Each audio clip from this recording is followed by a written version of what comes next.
I'll explain the major news, a huge adjustment that the Treasury recently announced, about Social Security in a moment. But first, I want to make you ready for what could be coming next. Good news, terrible news, or both? I'll explain why in a moment. But before, I just ask that you take 2 seconds to like these daily updates. Alright, so let's get started. Okay, so what is that? The major announcement. What announcement from the Treasury recently will affect Social Security? It's the insolvency date, which states that Social Security is now anticipated to run out of money in 2035, a year later than initially anticipated. This is why I bring this up.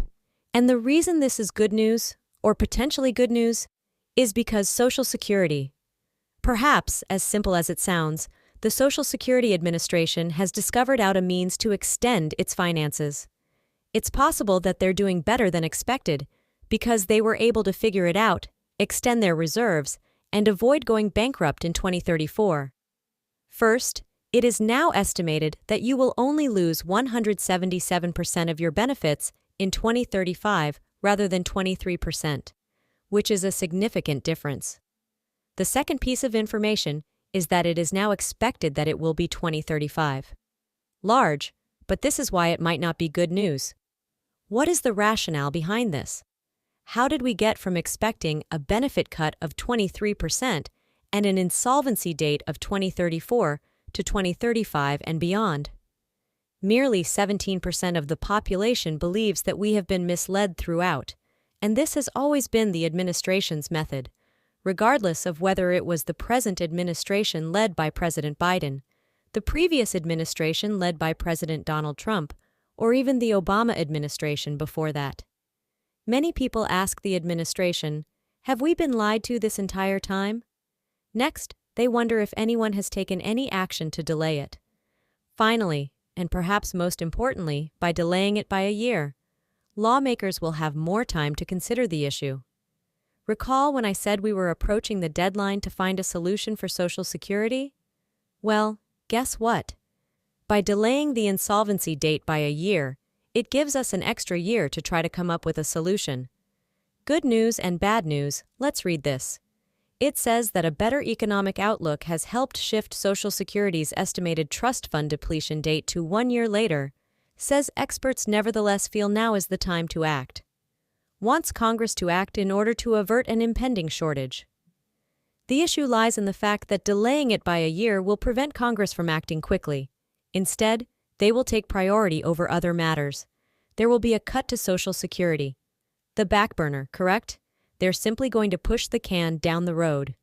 Let's take a quick look at this article, which states that the Social Security trustees attribute the marginally better outlook to more people making contributions to the program in the midst of a robust economy, low unemployment, and more growth in employment and wages. Right now, I have previously stated that requesting a wage increase is one of the simplest methods to practically transfer money out of your pocket into Social Security. You do not need to raise the tax ceiling. Need to raise the Social Security tax rate. All you need to do is ask for a raise in salary. For example, if your hourly compensation increases from $10 to $15, you will pay 50% more in taxes. That's right, not 50% more, 50% more than you would otherwise. A significant event. It reads low unemployment. So yes, we have had relatively low unemployment, and there has undoubtedly been increased job and income growth. However, one other thing that has happened that doesn't help but detracts is that we are actually working less hours per week on average than we did the previous year. Take a moment to consider that the trustees predicted the program's funding would run through 2034, at which point 80% of benefits would be payable. This year's projection places the program's depletion date at this date. If Congress does not act quickly to prevent a shortfall, 23% of benefits will be payable. I would like to share with you this statement from Social Security Commissioner Martin Ali, who states that the results of this year's study provide a measure of good news for the millions of Americans who depend on Social Security. This includes the approximately 50% of seniors for whom it means the difference between living in poverty and in dignity. It should be noted that any prospective benefit decrease event has been postponed from 2034 to 2035. In the struggle between living in poverty and maintaining one's dignity, the majority of Social Security recipients, roughly 94%, don't quote me on that, live in poverty. Not social, it's a poverty check. This is what I can tell you about security checks and poverty checks. What does this mean for Medicare? What does this mean for Social Security? And once more, all these programs. For Social Security, we know that while it has been delayed by 1 year, Social Security has not even come close to being addressed. There are still a lot of unanswered problems about whether it will still exist in 20 to 25 years and whether it will continue to pay 100% of payments in that time frame. 10 years, according to this estimate. Yeah, we still have roughly 11 years left, which is fantastic news. The issue is, however, how the economy will look over the next 2 years and the following year, to name just 2 examples. One item that has been talked about: while President Biden has stated that there would not be any Trump tax cuts, individuals will still receive their Social Security payments.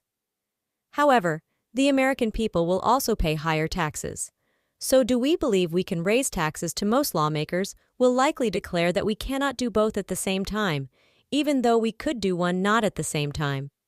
The millions and millions of Americans and at the same time increase the Social Security tax cap and potentially boost the Social Security tax rate. In relation to Social Security, both have.